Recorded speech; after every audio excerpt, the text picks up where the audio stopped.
Bum, bum, bum, bum, bum, bum, bum, bum, bum, bum, bum. Bum, bum, bum, bum, bum, bum, bum, bum. Come on in here. It's time for the evening relaxation. It's like a slippery, delightful slide in which you slide into a good night's sleep. Yep, I am that uninteresting tonight. You'll be drifting off to sleep. So good. I have to show you this scene over here. Hold on. View. That's Boo the cat standing behind my circle light. Hey, Boo. She knows we're watching her. All right. For those of you who are, that was the least useful thing that ever happened. All right, let's talk about some things that happened. First of all, let me check in. Can I get a fact check? How long has it been since we saw signs of life from Joe Biden? Can somebody give me a read on that?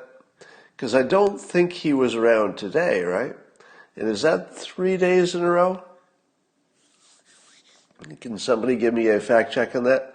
Has anybody seen Biden on video or even, I don't know, phone call in the last 3 days? Because if not, I think it's already the end of the road. That would be my guess.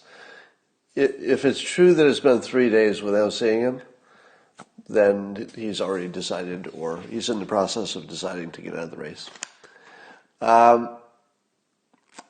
Thursday, somebody says, the last time we saw him. Huh. All right, well, I'll keep looking at your comments in case somebody saw something. Here's something I've been trying to figure out. Does all of this business with the coronavirus, okay, most people say 3 days, yeah. Does the business with the coronavirus make it more likely or less likely that we'll have a Green New Deal? Do you think it'll be more likely or less likely? I think AOC had a tweet today that was celebrating the collapse of oil prices, and it was, let's say it was an inelegant tweet that I believe she got rid of it.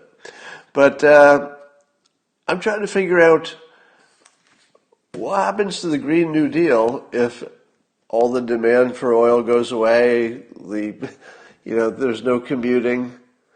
Is it possible that the coronavirus solved climate change? That's not impossible, right? Because I don't know if you've looked out at the streets, if you've left your house or anything, but there's not much traffic happening right now. And you know what? All the traffic that is happening is essential. And here's a big question I'm wondering. I'm wondering if people will just decide that they didn't need all the stuff they had before. And here's the theory behind that. Have you ever heard the theory of baseline happiness? It's the idea that you're sort of set in how happy you can be, even if conditions in your life get really good, you don't get much happier. And if things are really bad, yeah, you get sad if things are really bad, but it doesn't last that long. A year later or whatever, after, let's say, a death in the family or something, you tend to drift back to whatever happiness level is your baseline. And we all have a different baseline. So I'm wondering if people are discovering that they've been in lockdown long enough that even though nobody would choose it, probably nobody would choose it except introverts. It's pretty good times for introverts. I have to admit, being an introvert, I'm getting through this a lot better than most of you. But I'm wondering if people will realize that their happiness level didn't change as much as they assumed it would. Because if I said to you, I'm going to take away all of your freedoms, and you'll have to just stay in the house, and you'll have to worry about everything, you'd say to yourself, well, there's no way I'm going to be as happy. And if I asked you, you'd probably say you're less happy because you have more stress and uncertainty, and those things are real. But I'll bet you there's way less of a change than anybody would have predicted.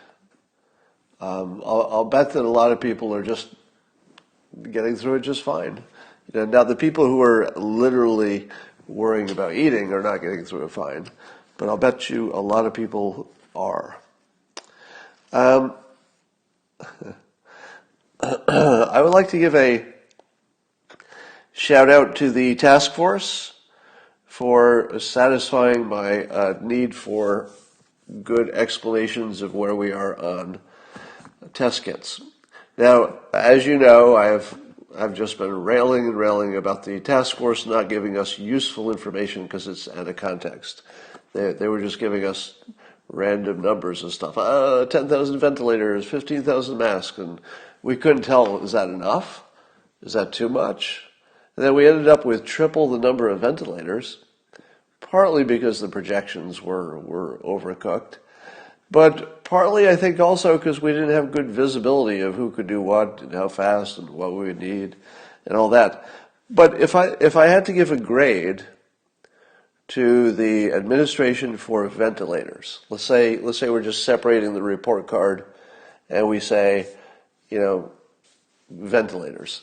I think I'd give them an A+ for ventilators, because given that the requirements of the government were pretty much, in my opinion, the requirements were at all costs, don't let anybody die because they didn't have a ventilator.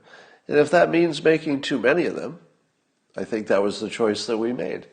So the fact that we made too many and we have to give it away, I think you just have to say that's a home run, because they started making them in the context of thinking they might actually need them.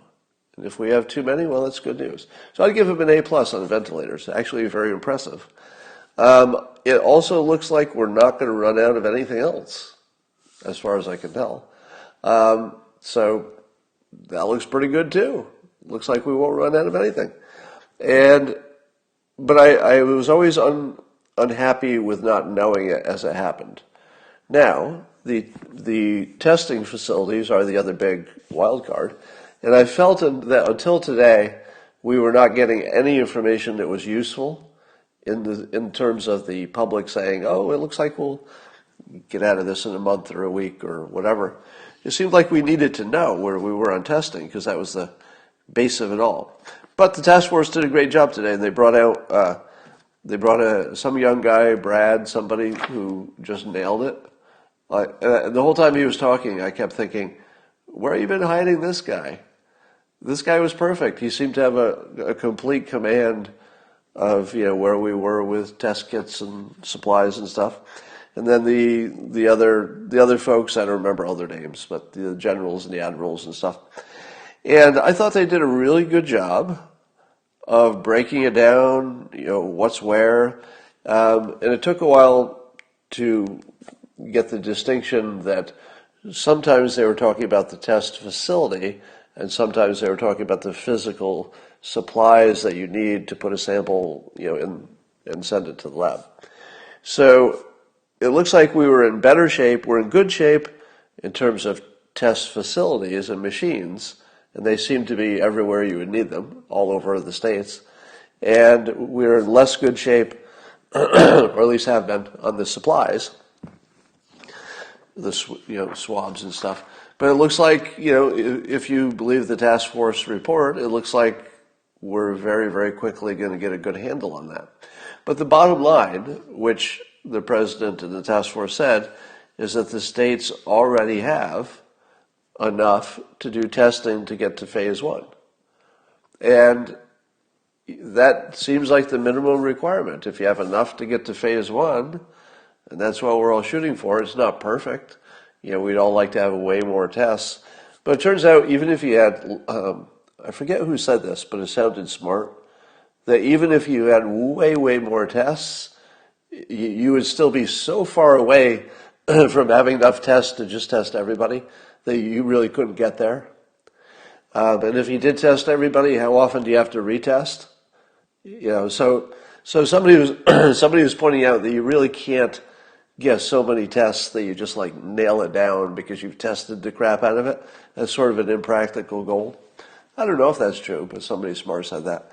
But rather, you go for whatever's the weakest, biggest leverage, and the best leverage. And I guess I believe this is testing the people who are in the same environment with people who are infected. So first responders and nursing home people. Then somehow that's going to be the best targeted use of the tests. I hope that's enough. But I would say this was the best, I think the best task force report, and in my opinion showed a great deal of competence. Now, my favorite part about it was when, I think it was CNN, correspondent, asked the question of Mike Pence and said, hey, if you say that the states have all the testing that they need, why did the governor of Maryland have to go to South Korea to try to buy supplies? And now the first thing you need to know is that the supplies they were buying were the part that was in short supply. It was only the testing facilities that are quite generously everywhere and have lots of capacity. So the governor was talking about supplies that they got from South Korea. And so CNN asked that question, and Pence says, can you put up the Maryland map? And within seconds, there's this big visual aid of all the testing centers in Maryland. And if you weren't following along and you didn't know that the question was more about the supplies than it was the testing facilities, it looked like Pence just totally dunked on her. And then he sort of changed the subject, and she didn't follow up. I don't know if she didn't understand that he wasn't really answering her question directly. But in any event, it looks like even Maryland got some supplies, so I think everybody's okay. So there's that. But I guess I was impressed because you don't see somebody using a PowerPoint slide deck that effectively, where somebody asks a question and you just slap this map up there and you're like, next question, even though it didn't really answer a question. All right. What's up with oil prices, huh? What is up with oil prices? I don't even know how to understand oil prices. Obviously, it's very temporary because almost immediately the supply will change. So I would assume it'll drift back up. But man, what are the odds that you're in the airline business and fuel goes to so cheap that it would be the best time to be in the airline business, except, oops, can't be in the airline business either. So here's I don't want to ask that question. So Ken Burns, PBS is releasing a whole bunch of Ken Burns films for teachers and students to use for the online history courses, which is like the best idea ever, because this is really where online education is going. It's going to be like a Hollywood production, so that when you're watching it at home, it's way better than being in class and listening to a boring teacher. And listening or watching the Ken Burns history movies are really good. I mean, that's a pretty solid way to teach history, if you ask me. So I think you're going to see free college. There will be free college, but it will be online college. All right, so here's a question for you. I know just enough about economics to be confused about stuff. Why is everybody saying Kim Jong-un has some issues? Is there some news about Kim Jong-un that I'm missing? Because I just looked at the news before I turned it on. I didn't see anything about that. All right, so here's the question. If the 20% of the people who are unemployed, in rough terms, are for the most part, they're the people at the lower end of the economic spectrum. And there's still a lot of cubicle dwellers and millionaires. Oh, wow, people are reporting that Kim Jong-un is actually... So that's really a thing, unless this is the greatest prank ever because you're all saying the same thing. All right, let me check it in real time. I literally just Oh, whoa. In grave danger after surgery. What do we know about that? You all know more than I do about that. So there was a speculation because he wasn't in public, and it's tightly controlled, so we don't know. So it's basically rumors, which doesn't mean it's not true, but how does anybody know? All right, so he had a cane, he had a cyst removed from his ankles, and somebody says it's easy to be wrong on this one, said, yeah. So some experts said it's easy to be wrong on this one. So I wouldn't bet on Kim Jong-un being brain dead, but we'll see. We'll see. Anyway, here's the thought experiment. If the people who mostly are unemployed were also the ones who, unfortunately, were the lowest end of the economic system, how much money do we still have in the system should we get back to work in a month or so? How much money would we still have to start stimulating demand? So if you assume that there was 20% unemployment, so let's just say that 20% of the public really is just flat broke, and they'd be lucky to get back on their feet and just sort of break even, but they're not going to be generating any kind of demand by buying a lot of extra stuff. So the people who lost, here's where I'm going with this, the people who lost their jobs, while it's a big, scary, horrible number and a tragedy by any description, it also is not a large part of the total amount of money in the country that drives demand. Is it? So this is sort of a statement/question because I'm a little uncertain if I'm missing something big. But we talk endlessly about the top 1% owning most of the wealth. And let's say the top 20% owns 80% of the wealth. I don't know. What are the exact numbers? Top 30%? Pick a number. The point will be the same. And the point is this, that at the top, the people who had all the wealth, even if their wealth is compressed by a third, I think that roughly is what will happen to me. So I think my net worth is probably down by a third. But probably not enough to radically change my normal consumer level. I'm going to get as many haircuts and, I'm going to probably go out to dinner the same amount. So the point is, if the people at the top, even though they had a great contraction in their wealth, just like everybody else, they still have plenty left. So as soon as they can buy things, do they not have a lot of money to go buy things? If it's true that the people at the top always had all the money anyway. So here's the question. When we assume that the economy might turn into a depression, you could break that down to specific problems like credit and being able to, eat, right? I mean, the thing that will be broken when we go back to, when we get back, I don't think it will be just demand. Because I think demand might come back faster than you think because the people with money still have some. At least they have enough to drive demand, I would think. But the big problem is that so many people are going to be behind in bills and missed payments. But I think we can solve that.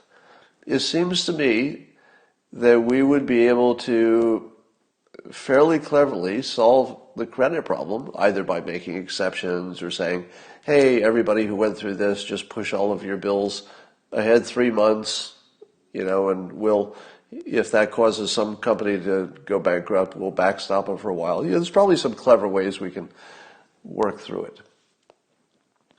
But I am expecting that we might come out of it way better than the most optimistic predictions. And I think it could be because of that, because nothing's broken. Now, here's the other thing that I think could not be modeled.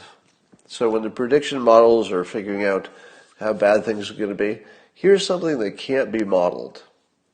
the effectiveness of our communications in 2020. In 2020, anybody who knows anything that's important to help on the pandemic, if it's known anywhere, it's pretty much immediately known everywhere because good ideas spread pretty quickly. And so we have because of our good communication, we have a society that is super self-healing. So you could take almost anything and throw it into this, big ball of civilization, and it could break just crazy, just break stuff, break your whole economy, destroy buildings and everything. But as long as the humans still could communicate, our ability to use that communication to quickly adapt and make plans and move resources and stuff is somewhat breathtaking. So I think our recovery doesn't account for how well we communicate and that it creates almost a super being with self-healing powers, and how much money there's still left, and the people who will drive demand like they probably usually do, because the people who didn't have money weren't driving a lot of demand. All right.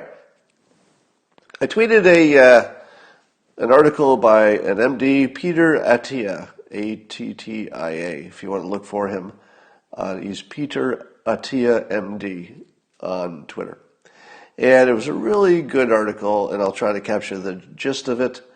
And he was trying to figure out if there's some way we could tell, now or ever, whether what we experienced was that the models were all wrong or that we were super effective in mitigating. Like, why is it that the models were so wrong? Because we were so good, or the models were so wrong, or is it a little bit of both? And if so, which is the dominant part? Real important to know that, right? I mean, we really, really want to know that. And he suggests that we can actually know that someday, because when we can test enough, and we're not there yet, but I think we'll reasonably get there, maybe 2 months or something. We should be able to figure out how many asymptomatic people there are. So once you have a good, Kim Jong-un is brain dead according to NBC. All right, well, we'll all check that out as soon as this is over. I don't think anybody knows what that means, right? But I wouldn't rule out coronavirus. I wouldn't rule that out. Well, I wonder who's in charge. This could be really interesting. All right, and not in a good way. I don't think it'll be war, but it's going to be interesting times. Anyway, Peter Attia says that we will actually be able to test, and we will actually have an answer. So isn't that interesting? Somebody says Katie Tur deleted her tweet. Does that mean we're not sure? CNN is, I'm looking at your comments. CNN is reporting Kim Jong is in critical. All right. So I guess the thing we can know for sure is we don't know, right? Sister, a botched medical procedure, you say? A botched, I wonder if it was botched. How botched was it? Anyway, so we will someday know the answer whether we overreacted because of the models or we were just really super effective. Well, now I just want to go look into that because that looks like that's going to be the big story. So we're up to 41,000 deaths in the United States from the coronavirus. The model had been lowered to 60. I don't see how we're going to stop at 60. Do you believe that so we have 41,000 and the model was lowered down to 60. Do you think we're going to go from 41,000 already and that by the end of the year we're still going to be below 60? Or even at 60? Does that seem reasonable to you?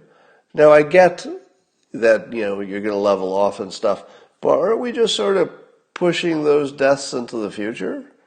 I don't really get how we would expect, I'm no expert virology modeler, but I'm no modeler, But it seems to me almost impossible that we wouldn't shoot past that 60,000 number because we'll be going back to work, and of course there'll be flare-ups. I mean, I think we're actually going to hit 100, right, at our current rate. I would think that going back to work would put you over 100,000 easily. I would think. That would still make the models wrong, I think, but I think that's where it's going. All right. I said if 100,000 people die, Trump loses re-election. Well, things, whenever I make a prediction about the election, you should always hear a voice in your head that says, unless something changes, and then the second voice says right after that, and something will change because it always does. So any predictions are sort of absurd because too much is going to change between now and then. But I believe that because people would feel so happy if it were under 100,000, that would pretty much guarantee election. If it's over 100, it's going to kind of look like Trump was, and the governors were right to treat this as a serious problem. So there's lots of ways that Trump can win in this. Because if it turns out to kill more people than, and I hate to put that in political terms, but if it turns out to be worse than the people who were not worried thought, they're going to say, oh, I guess Trump was right all along, it was pretty bad. So I think the worse it is, up to a point, actually helps him. In other words, let me put numbers on this. If I had to say, let's say it capped at 150,000, just for a conversation. That's not a prediction. But let's say at the end of the year, or by election day, there were 150,000 dead. One of the things that would tell you is that it was just as bad as you thought, because we wouldn't even be done. That would tell you that by the end of the year, maybe it's at 200 or something. So I think Trump would actually look better, even if death count is higher, up to a point, because then people would say, okay, he was being pretty tough on this. Yeah, he seemed a little too optimistic at first, but now we know that it wasn't a hoax. Now, what if it goes the other way? What if this 41,000 just like we're so good at it, it just goes and stops below 60,000? We hope it does.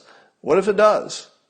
Will people say, yay, President Trump, you really nailed it? You did the best that you could possibly do? Probably not.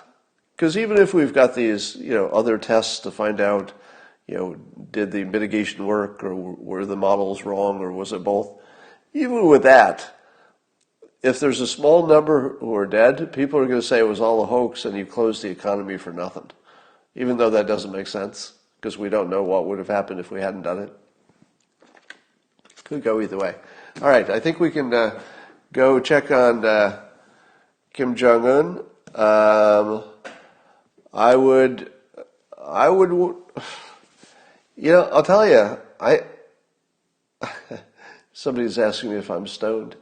No, not at the moment, as a matter of fact. I'm tired, but I'm not stoned. I've got a feeling Joe Biden might have an announcement this week. I would say, every day that goes by that you don't see him in public makes it more of a certainty that he's being talked out of the race. What we don't know is if there's been any decision about who would replace him or even how they would handle that. I mean, there was a report that Biden was starting to pick his cabinet picks. No, not his cabinet. There was a report that Biden was trying to pick his transition team for when he won. And I thought to myself, I don't think that's happening. I don't think Joe Biden is picking a transition team for when he wins. I don't think that's happening. Maybe, but I don't think so. All right, well, I will see you in the morning. Let's go check the news and see what's what.